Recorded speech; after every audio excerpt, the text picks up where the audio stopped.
breaking news. Julio Urías has been arrested and charged with felony domestic violence charges. ESPN MLB insider Jeff Passan tweeted out, Los Angeles Dodgers starter Julio Urías was arrested and charged with felony domestic violence charges late last night, an officer with the LAPD tells ESPN. Urías, 27, was booked late Sunday and released early this morning on $50,000 bond. And then just a few seconds ago, the Los Angeles Dodgers tweet out, we are aware of an incident involving Julio Urías. While we attempt to learn all the facts, he will not be traveling with the team. The organization has no further comment at this time. And then Jack Harris of the LA Times, he released a report on Julio's arrest that had more information. It reads, Urías' representative Scott Boras did not immediately respond to a request for comment.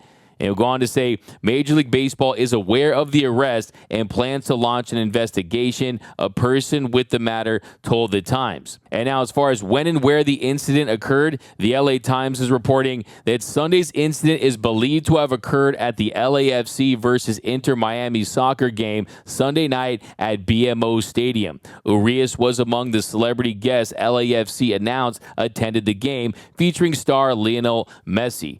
Now, Urías was scheduled to pitch for the Dodgers on Tuesday against the Miami Marlins on the road. Of course, that will not be the case, as the Dodgers have already announced that he will not be traveling with the team as they continue to investigate the situation. Now, since this is an ongoing investigation, we should be very careful to speculate too much, but just using the Dodgers' history and how they've handled similar situations, it is highly unlikely that Julio Urías will ever pitch with this organization ever again. Now, if you look at what happened in 2019, I think it's important to really start right there.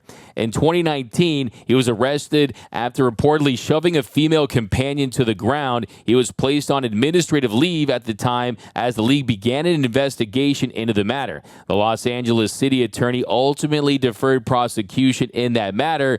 Under the joint domestic violence, sexual assault, and child abuse policy agreed to by Major League Baseball and the MLB Players Association, the league can impose discipline even in the absence of charges, and Urías ultimately received a 20-game suspension. So what's next for Julio Urías and the Dodgers? Well, the next step will be you'll see that Major League Baseball will come in and place him under administrative leave. And while he's on administrative leave, he'll still get paid. If you're a player that is still accruing service time, you still accrue service time, but once a suspension is levied, then they can rescind that. So that's all about giving the league time to investigate, to gather information, to decide what they need to know moving forward. And that's going to be the case here. Now, how long will that last? There is no way to tell, but I think it's important to remind you that whether or not he gets charged, that's irrelevant for the punishment that he could potentially receive from Major League Baseball. It is completely up to their discretion and their findings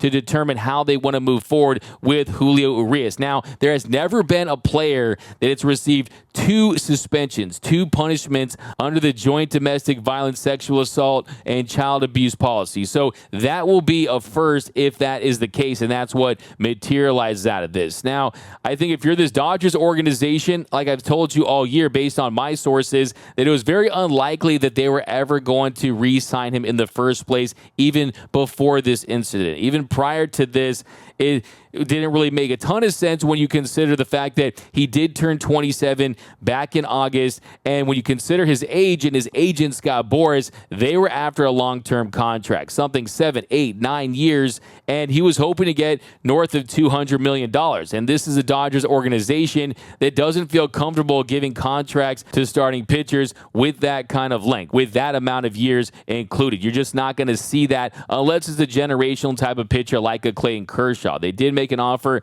to Garrett Cole when he was a free agent, but you just haven't really seen that in Major League Baseball in recent years. You're seeing a lot of 5-6 year deals for starting pitchers. You look at what Carlos Rodon got last year, look at what Robbie Ray got a few years ago, but you're just not seeing those long-term mega deals that we saw, like the 9-year deal that Garrett Cole got. So that was never going to be the case. The Dodgers were most likely not going to sign Julio Urías unless he wanted to sign a 1-year deal or accept the qualifying offer for something like that. But I can tell you that Scott Boras and his agent, they had other plans. They were trying to secure him a long-term deal. And you're talking about someone, Julio Urías, that was most likely, even if he didn't have a great finish to this year, going to sign a contract worth $150 million or more, something in that range. I don't think that there was a scenario, even if he had a dominant postseason, where he was going to get anything of the $200+ million mark. But still, he was someone that, when you consider his age and how many years they were going to attach to that contract,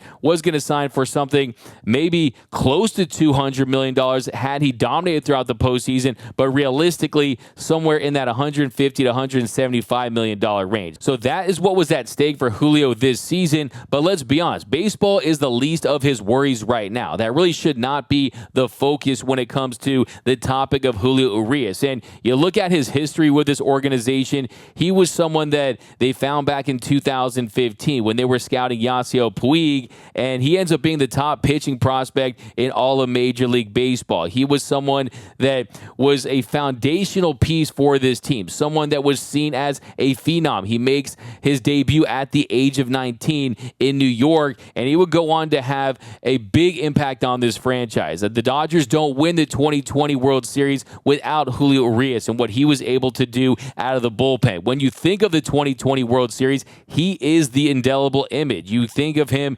striking out Willy Adames there for the final out at Globe Life Field down in Texas. I mean, look, there's murals all around Los Angeles that include Julio Urías in getting that final out. And you can't ignore the connection to Mexico, the continuation of the Mexican heritage that was built by Fernando Valenzuela in the early 80s. He was the direct link to that. Look, just a few weeks ago, Julio spoke at Fernando's jersey retirement ceremony. So you had that connection. I think when you look at how embedded he is in this franchise's history, he's a part of Dodgers lore forever because of what he did on the mound. But after this organization stuck with him after what happened in 2019, that if these allegations are true, then there's no question that he will be gone. He won't pitch for this team again this season, and then that will be it for Julio Urías in a Dodgers uniform. And you know what they say, the first time is a mistake, the second time is a choice. So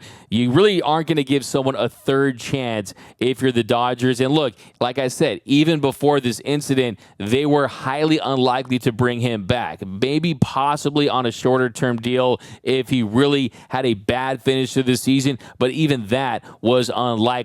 I heard from people within the organization that Julio was just not going to be back with the Dodgers. So, yeah, I mean, as far as where this team is this year, I'm getting a lot of questions right now about the postseason rotation and how this impacts that. Well, look, I think if you look at how Dave Roberts trusts some of his pitchers and guys that have track records in the postseason, that even if Julio had a pretty solid finish to this year, you have to think that he would have been a game 1 or 2 starter. Now I think you look at those first 2 games and you got Clayton Kershaw and I think you got Bobby Miller. I think Bobby Miller, after the performance that he had against the Braves, his best career start, in my opinion, when you consider it was the first time he completed 7 innings and he navigated his way throughout that Braves lineup, I think that Bobby Miller probably gets the ball.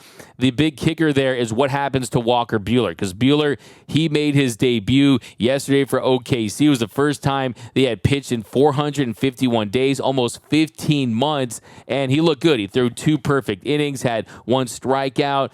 The velocity was pretty consistent, just under where it was from a fastball velocity average standpoint to where he was in 2021 and 2022. So if he continues to ramp up and build strength and get his velocity to 97 or 98 miles per hour on that 4-seam fastball, I think that Walker Buehler is going to factor in a big way. I think he's someone that you're going to probably see in a piggyback situation. I think there's no doubt that you still start him, but you only throw him for 4 innings, 5 if he's extremely efficient. And then you think of Ryan Yarbrough in a piggyback situation. I think Ryan Yarbrough was a fantastic acquisition because you maintain that flexibility. I think Lance Lynn is someone who they still think, hey, he's a veteran. He's had postseason starts in the past. If he can clean up some of the home run issues down the stretch, maybe they give him the ball. Then you have a Ryan Pepio who's looked really good in his opportunities since coming off the IL. So the Dodgers aren't completely devoid of depth. I think Walker Buehler returning